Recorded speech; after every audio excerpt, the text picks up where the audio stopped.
ዳግም ምን እንዳለች እውነታን ሁሉ ስታውቅ እኔ እያወቅኩ ስላልነገርኳት በጣም ተናደደብኛለች። ምን እንዳለች ታውቂያለሽ? ቤተሰቦቼን እያልኩ ሳለቅስ የት እንዳሉ እያወቅ እናገኛቸዋለን እያልክ አብረኝ ታለቅስ ነበር።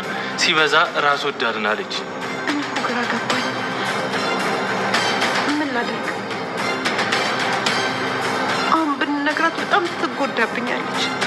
ከኔም ካንተም ነው የምትርቀው። ከጎኗ ይዞሽ ባይ ደጋፊ የላትም። ናታን ለምን አትንገራት? ይቅር። አይገኝ ሁሉንም ነገር ነግራታለሁ። ከዚህ በላይ ከህሊናዬ ጋር መጋጨት አልፈልግም። አንቺም እናቷ ዳግምም ወንድሟ እንደሆነ ማወቅ አለበት።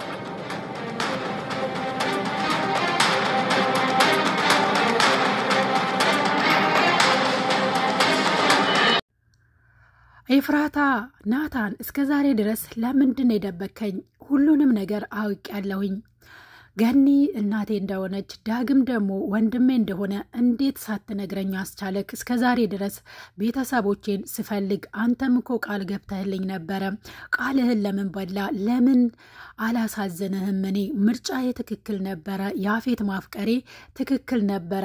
በተለይ በአንተ መጎዳትን አልፈልግም ነበረ፣ ግን ደግሞ ልቤን ሰበርከው። ለምን እስከዛሬ ድረስ ስትለው ነበረ። ያ ነገር በህልም ነበር።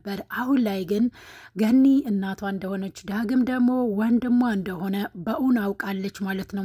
ናታን እንግዲህ በህልሙ ያየውን ነገር ለገኒ እየተናገራት ነበር። እኔ በህልሜ ስትለኝ የነበረው ይህን ሁላ ነበረ። አሁን ላይ ግን ሁሉንም ነገር ደብቄ መቆየት አልችልም፣ እነግራታለሁኝ። ከዚህ በፊትም ነገሮች ተደራርበውብን ሳንነግራት ቆይተናል፣ ግን ደግሞ አሁን ላይ ምንም ብትይኝ አልችልም፣ እነግራታለሁኝ ብሎ እንግዲህ ለገኒ ያወራት ነበር። አሁን ላይ ከሌላ ሰው እንኳን ብትሰማ አሁን ትጎዳብናለች። ስለዚህ እኔ ለራሴ እነግራታለሁ። ልታገስ አልችልም ገኒ። እስከዛሬ ድረስ አንቺ እናቷ እንደሆንሽ እንዲሁም ደግሞ ዳግም ወንድሟ እንደሆነ አታውቅም። ስለዚህ እኔ በህልሟ እየመጣች እንደዚህ እያለችኝ ነው። የአይምሮ ጸጸት እንዲዘኝ አልፈልግም። ቤቷም ክላሷም ገብቼ ልነግራት ስሞክር ገፍትራ ነው የምታስወጣኝ እያለ ነበረ ሲነግራት። እንግዲህ ኤፍራታ ደግሞ ተደብቃ እየሰማቻቸው ነበር። ታዲያ ገኒ እናቷ እንደሆነችና ዳግም ወንድሟ እንደሆነ ከሰማች በኋላ ራሷን መቆጣጠር አቅቷት ለመጮህም አስባ ነበረ። ግን ደግሞ እንዳልሰማ ሆና ከቤት መውጣት ስለነበረባት ቀጥታ ወደ ውጪ ነበረ የወጣችው። ታዲያ አንዳንድ ጊዜ ሰዎች ፈተና በስተውባቸዋል። ስለዚህ አንነግራቸውም ብሎ እንዳይጎዱ ሳንናገር ከቀረን መልሰን የልብ ስብራት ነው የምንሆንባቸው ማለት ነው። ምክንያቱም አንዳንድ ጊዜ መነገር ባለበት ሰዓት ላይ ሳንናገር ያ ሰው አይጎዳም ብለን ብዙ ነገሮችን ከዛ ሰው እያራቀን እየደበቅን በሄን ቁጥር ህመማቸው እየጨመረ በሰሙ ሰዓት ደግሞ ብዙ ጉዳት እንደሚደርስባቸውና ራሳቸውን እንደሚጎዱ አናውቅም። እስከዛሬ ድረስ ለኤፍራታ ያልነገሯት ትጎዳብናለች፣ ፈተና ላይ ፈተና አንሆንባትም በማለት ነበረ ሲደብቋት የነበረው። ለሷ አስበው ነው። አዎ ግን ለሷ ያሰቧት ሁሉም አሁን ላይ እየጎዷት ነው ያለው ማለት ነው። ሁሉም ነገር በሰዓቱ መፍትሄ ይፈልጋል። ስለዚህ ብዙ ጊዜ ደብቀን ያቆየናቸው ነገሮች አንድ ጊዜ በወጡ ሰዓት ሌሎችን ይጎዳሉ ማለት ነው። አሁን ላይ ኤፍራታ ሲደብቋት የነበረው በድብቅ ግን አሁን ሰምታለች። ምንም ቢሆን ያኔ የሰሙ መናገር ያለባቸው ሰዓት ላይ ፈተና እንኳን ቢደራረብ መፍትሄ አብሮ መፈለግ ይሻላል እንጂ ብዙ ጊዜ ሰዎችን አንጎዳም ብለን የምናስባቸው ነገሮች ሰዎችን ሊጎዳ ይችላል ብለን ማሰብ አለብን ማለት ነው። ሁልጊዜ ፈተና ሲደራረብ ለበጎ ነው ብሎ ያንን ፈተና ደግሞ ማለፍ ነው አብሮ ማለት ነው። አሁን ላይ ግን ቤተሰቧን እንዲሁም ደግሞ ገኒ እናቷን መሆኗን ካወቀች በኋላ ውጪ ወጣለች። እንግዲህ ኤፍራታ ትመለስ ይሆን የሚለውም ያሳስባል። ሌላው ጉዳይ እንግዲህ የያፌት ጉዳይ ነው። ያፌት ሔዋንን ሊያሳግታት ነው። ከነዛ ሴቶች ጋር መቀላቀል አለባት። ስለዚህ እንድትታገት እፈልጋለሁ ብሎ ቅጥረኛው ጋር ደውሏል ያፌት። ያፌትስ ይህ ነገር የሚሳካለት ይመስላችኋል? አስተያየታችሁን ኮሜንት ላይ አስቀምጡልኝ። ሰላም ሰላም! ውድና የተከበራችሁ የቻናሌ ቤተሰቦች እንኳን ደህና መጣችሁ። ለዚህ ቻናል አዲስ ከሆናችሁ ሰብስክራይብ ማድረጋችሁን እንዳትረሱ። ያፌት ለሔዋን ለምንድን ነው ክብርሽን እንደዚህ ዝቅ የምታደርጊው? እኔ የማፈቅራት ከ3 ቀን በኋላ የማገባት የምወዳት ልጅ አለችኝ። ለምንድነው መንገዴን የምዘጊብኝ? ብገጭስሳ እያለ ነበረ። እሷም እንግዲህ እያለች ያለችው በጣም ወድጃለሁ፣ አፍቅሬያለሁ። አንተም ብትሆን እኮ ተስፋ ሰጥተህ ነበረ። አሁን ላይ ደግሞ እንዴት እንደዚህ ታደርገኛለህ? እኔ በጣም ነው የምወድ፣ በጣም ነው የማፈቅር ብላ እንግዲህ ፍቅሯን ገልጻለታለች። እሱም ደግሞ ከመንገዴ ዞር በይልኝ፣ እኔ አልፈልግሽም። በዚህ ልክ ሴት ልጅ ራሷን ዝቅ ስታደርግ፣ ክብሯን ዝቅ ስታደርግ አይቼ አላውቅም። እና ደግሞ እኔ ያፌትን ማንም እንደዚህ ደፍሮኝ አያውቅም እና መንገድ ዘግቶብኝ አያውቅም። ዞር በይልኝ ከመንገዴ እያላት ገፍትሯታል። ያፌት እንግዲህ አሁን ላይ እያሰበ ያለው የእውነት ሔዋን አፍቅራኛለች ብሎ ነው የሚያስበው። እሷ ግን ወጥመድ ውስጥ ለማስገባት እንደሆነ አልነቃም። አሁን ላይ እንግዲህ እሷ በማታውቀው መንገድ ሊያሳግታት ነው። የያፌትስ እቅድ በዚህ መልኩ ይሳካለት ይሆን ወይስ እዛ ቤት ውስጥ ያለችው ሰራተኛ ይህንን ነገር ከሰማች በኋላ መልሳ ለሔዋን ትናገር ይሆን?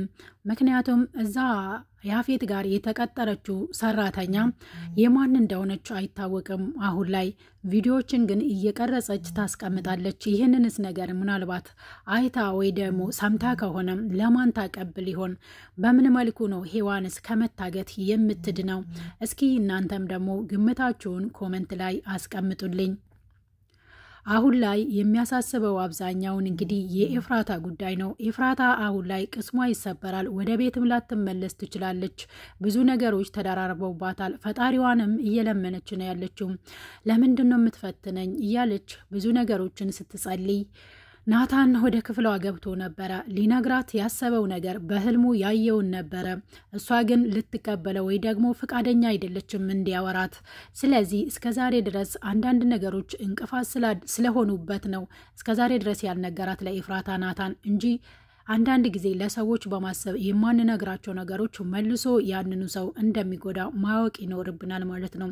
ያ ናታን አሁን ላይ ሁሉንም ነገር ያልነገራት ከሰማ በኋላ ያልነገራት እሷ እንዳትጎዳ ቅስሟ እንዳይሰበር ብዙ ፈተናዎች ስለተደራረበባት አሁን ደግሞ ገኒ እናቷ ነች ብለን ከነገርናት የበለጠ ትጎዳለች፣ ቅስሟ ይሰበራል። ምናልባት እናትነቷን እስካልተቀበለች በምን መልኩ ነው ለአጽናናት የምችለው በሚለው ነበረ ሁሉን ነገር ለሷ በማሰብ ነው ሲያደርግ የነበረው። አንዳንድ ጊዜ ለምንወዳቸው ሰዎች የምናደርገው ነገሮች ሊጎዳቸው ይችላል፣ አይጎዳቸውም። ስለዚህ አሁን ላይ እንንገራቸው ብለን የምንወስናቸው ነገሮችም እንደዛው ሊጎዳቸው ይችላል ማለት ነው። አንዳንድ ጊዜ ሰውን አይጎዳም ብለን ወይ ደግሞ ሰውን ይጎዳል ብለን የምናስባቸው ነገሮች ባልተጠበቁ ጊዜ ላይ ከሰሙ በኋላ ራሳቸውን ይጎዳሉ። ከዛ ይልቅ ያለውን ነገር በጊዜ ሂደት ፈተና እንኳን ቢደራረብ መፍትሄ መፈለግ እየተናገሩ መፍትሄ መፈለግ እንጂ እየደበቁ መፍትሄ እየፈለጉ መጨረሻ ላይ ያ ሰው ከሌላ ሰው ከሰማ በጣም ከባድ ነው የሚሆነው ማለት ነው። ኤፍራታ ላይ የሆነ ያለው ይህ ነው። በስተመጨረሻ ከሁሉም አልሰማችም። እነሱ አንድ ላይ ሆኖ ሲያወሩ ነው የሰማችው። የበለጠ እንደውም አሁን ነው የምትጎዳው። እነሱ አሁን እንዳልሰማችሁ ነው ገኒና ናታን ያሰቡት። እሷ ግን ሰምታለች። ግን እንዳልሰማ ሆና ነው የሄደችው። ከዚህ በፊት ስትነግራት የነበረውን ነገርም አስታውሳለች። አሁን መንገድ ላይ ምናልባት ልትወድቅም ትችላለች። አንዳንድ ጊዜ ለሰዎች ሳንነግራቸው ስንቀር ከሌላ ሰው ጋር እያወራን አጋጣሚ ሆኖ እኛ ባላየነው መንገድ እነሱ ግን ሊሰሙ ይችላሉ። ያኔ ደግሞ የሰው ልጅ አንዳንድ በሽታዎች ሊኖርበት ይችላል። ምክንያቱም ደም ግፊት አለ፣ ስኳር በሽታ አለ። አንዳንድ ጊዜ ሰዎችን ከመደበቅ ይልቅ ግልጽ ሆነን በወንበር ዙሪያ እየተወያየን ነገሮች ቢደራረሙ እየፈቱ መፍትሄ እየፈለጉ መሄድ የተመረጠ መሆኑን ነው የሚያሳየው የኤፍራታና የናታን ፓርት ማለት ነው። ሌላኛው ጉዳይ እንግዲህ አሁን ላይ ቤዛ እያስመሰለች ነው ያለችው ወይስ የእውነት ተቀይራለች? አሁን ላይ የሆነ ግራ ያጋባል። ተለወጠች እንዳንል አንዳንድ ጊዜ ደግሞ ቀየር ትላለች። አሁን ላይ ለናታንም እንዲሁም ለኤፍራታም እያሰበች ያለች ትመስላለች። ግን ደግሞ ምን እንዳሰበች አይታወቅም። አሁን ላይ ተለውጫለሁ፣ እስር ቤት መምህሬ ሆኗል፣ አስተምሮኛል ብላ እንግዲህ ናታንም እያባበለችው ነው ያለችው። በቃ ሻወር ውሰድና ተኛ፣ ብዙ ነገሮች ያስጨንቁኛል፣ እንዴት የኔ ጨረቃ እኔን ትታ ያፌትን ለማግባት እንዳሰበች አላውቅም፣ ብዙ ስሜቶች ይሰሙኛል ብሎ ሲያካፍላት ነበር። ናታንም እንግዲህ አሁን ላይ ቤዛ ተለውጣለች ብሎ ነው የሚያስበው። ግን ደግሞ በፊት ላይ ስታደርጋቸው የነበረውን ነገር ሊረሳ አልፈለገም። እናም አዎ እስር ቤት ብዙ ነገሮችን አስለውጦኛል፣ እኔ በጣም ተቀይሬያለሁ፣ ግን ደግሞ እንደዚህ ተቀይሬያለሁ ብዬ አላስብም ነበረ እያለችው ነው። እና ተቀይረሻል እውነት ከሆነ እያለው ነበር እሱም። አሁን ላይ ቤዛ እያስመሰለች ይሁን እንግዲህ የምናውቀው ነገር የለም፣ ግን ደግሞ የተለወጠች ትመስላለች። ሰው ሆኖ እድሜ ልኩን ጨካኝ አይሆንም። ጨካኝ እንዲሆኑ የምናደርጋቸው የእያንዳንዳችን ባህሪ ነው ማለት ነው። አሁን ላይ አንዳንድ ነገሮችን እያስተዋለች ከመጣች ብዙ ነገሮች ወስዳብኛለች ብላ የምታስባትን ኤፍራታ አሁን ላይ ግን እየተራዳቻት እንዲሁ ደግሞ አንዳንድ ነገሮችን እሷን ለማገዝ እየጣረች ነው ያለችው።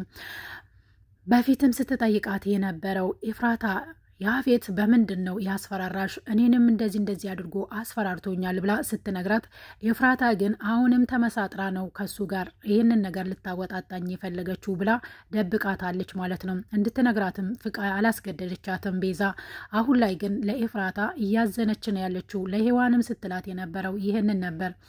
በፊት ላይ ብዙ ነገሮችን ቀምታኛለች፣ ግን ደግሞ እኔ ብቆጣት ብሰድባት የሆነ ነገር ባደርጋት መልሳ ታባብለኛለች፣ አትናገረኝም። እህቴ የሆነ ነገር ሆና ነው እንጂ እንዲሁ ዝም ብላ አልተናገረችኝም ብላ ትታገሰኛለች። አሁን ላይ ግን ሁሉንም ነገር በንዴትና በስሜት ነው የምታደርጋቸው። ስለዚህ ልረዳት ይገባል። አሁን ላይ በጣም እያሳዘነችኝ ነው ያለችው ብላ ስታወራ እንደነበር ሁላችንም ያየነው ነገር ነው። አሁን ላይ እንግዲህ ሌላኛው ነገር ደግሞ ጽዮንና ቢኒያም በጣም እየተቀራረቡ ፍቅራቸውን እየተገላለጹ ነው ያሉት። ቢኒያም እና ጽዮን በማፋቀራቸው ብዙዎቻችን አስደስቶናል። ግን ደግሞ ጽዮን እያደረገች ያለችው ነገር አንዳንድ ጊዜ ያናድዳል። ኤፍራታ ላይ አሁንም ቂም ይዛ አንዳንድ ነገሮችን አላስፈላጊ የሆኑ ቃላቶችን እየተናገረቻት ነው ያለችው። ኤፍራታም ስትላት የነበረው ነገ ላይ የሚሳዝትሽን ነገር አሁን ላይ መተሽ አይምሮሽ የፈጠረውን ነገር ባትናገሪ ጥሩ ነው ስትላት፣ ቤዛም እናንተ ንብረታችሁን ያጣችሁት በአባታችሁ ምክንያት እንጂ በኤፍራታ ምክንያት አይደለም ስትላት ነበረ። ጽዮንም እንግዲህ አሁን ላይ አንቺ ለኤፍራታ እያገዝሽላት ባልሆነ ብላ እንግዲህ ሳታምናት ትታታለች። አሁን ላይ ሁሉንም ነገር ለማረጋገጥ እንግዲህ ናታንን አንዳንድ ነገሮችን እየጠየቀች ነው ያለችው ጽዮን።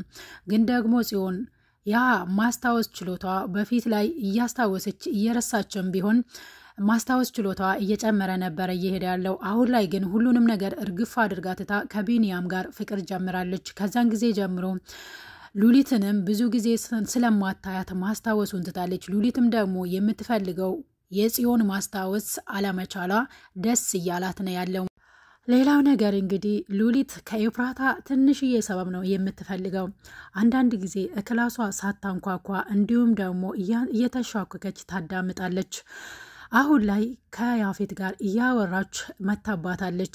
አንዳንድ ነገሮችን ለምንድን ነው እየተደበቀች የምታወሪው? እናም ደግሞ እኛ ሳናይሽ ነው ወጥተሽ የምትመለሽው? እኔማ ደናደርሽ ብዬ ልጠይቅሽ እኮ ነው የመጣሁትኝ ብላታለች።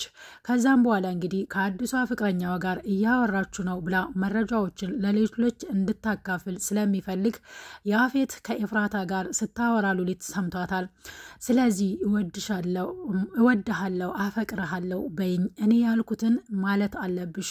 ከዛ በኋላ ደግሞ ሉሊት ከሰማች ሄዳ ለናታን ትናገራለች ብሎ ሲላት እንግዲህ ምንም አማራጭ ስለሌላት እወድሃለሁኝ ብላ አፈቅርሃለሁ ብላ ስልኩን ዘግታበታለች። ሉሊት እንግዲህ አንዲት ምክንያት ብቻ ነው እሷን ለማስፈራራት የምትፈልገው። ሉሊት አሁን ላይ እያዳመጥሽ ነው እንዴ ያለሽው? እናም ደግሞ ባፈቅር በወድ ምን አገባሽ ስለ ፍቅረኛ የምትጠይቅኝ? አንቺ ማን ስለሆንሽ ነው ብላታለች። እኔ ላንቺው ብዬ ነው ሌላ ነገር አይደለም። እንዴት ግን በዚህ ቅጽበት ውስጥ ናታንን የሚያክል ፍቅረኛሽን ትተሽ ሌላ ወንድ ለማፍቀር ልብሽ እንዴት ታዘዘልሽ? እያለቻት ለማብሸቅም ሞክራ ነበረ። ግን ደግሞ ኤፍራታ አሁን ላይ ናታንን የሚጎዳ ነገር አልፈልግም ብላ ነው እንግዲህ ይሄንን ነገር እየመረጠች ያለችው። በብዙ ነገሮች እየተፈተነች ነው። አይዞሽ እንግዲህ ኤፍራታ ከመጀመሪያውኑ ሁሉንም ነገር አፍረጥርተሽ ለናታን ነግረሽ መፍትሄ ብትፈልጊ ኑሮ ዛሬ ላይ እንደዚህ ባልተጨነቅሽና ባልተቸገርሽ፣ ችግር ላይ ጭንቀት ላይ ጭንቀት ባልተጨመረብሽ ነበር። እውነት ለመናገር ኤፍራታ አሁን ላይ ገኒ እናቷ እንደሆነች እንዲሁም ደግሞ ዳጊ ወንድሟ እንደሆነ መስማት ባሌለበት ሰዓት ላይ ነው እየሰማችሁ ማለት ነው። እነሱ ሲሸሽጓት የነበረው ነገር የፈሩት ነገር አሁን ላይ እየደረሳቸው ነው ያሉት። ኤፍራታስ ምን አይነት ውሳኔ ተወስነው ይሆን? ግምታችሁን ኮመንት ላይ አስቀምጡልኝ። ስለተከታተላችሁኝ እጅግ አርጌ አመሰግናለሁ። ለዚህ ቻናል ደግሞ አዲስ ከሆናችሁ ሰብስክራይብ ማድረጋችሁን እንዳትረሱ፣ ነባሮች ደግሞ ስለምታበረታቱኝ እጅግ አርጌ አመሰግናለሁ። ቀጣይ በሌላ ቪዲዮ እስክንገናኝ ድረስ ቸር ሰንብቱ።